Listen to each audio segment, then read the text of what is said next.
ನೋಡಿದ್ದೀನಿ. ಸೊ ಭಗವದ್ಗೀತೆಯ ಅಧ್ಯಾಯ 18 ಶ್ಲೋಕ 41ರಲ್ಲಿ ಪ್ರತಿ ವರ್ಣಗಳು ಕೂಡ ಅವರ ಕರ್ತವ್ಯಗಳನ್ನು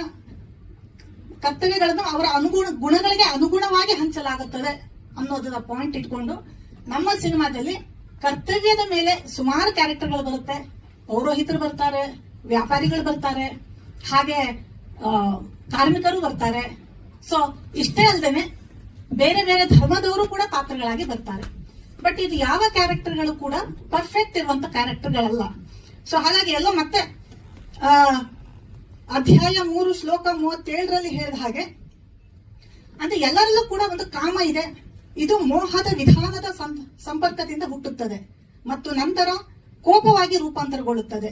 ಇದು ಜಗತ್ತಿನ ಪಾಪಿ, ಸರ್ವವನ್ನು ಕಬಳಿಸುವ ಶತ್ರು ಎಂದು ತಿಳಿಯಿರಿ. ಸೊ ನಮ್ಮ ಸಿನಿಮಾದಲ್ಲೂ ಕೂಡ ಪಾತ್ರಗಳು ಈ ಒಂದು ವೀಕ್ನೆಸ್ ಇಂದನೇ ಬರೋದು.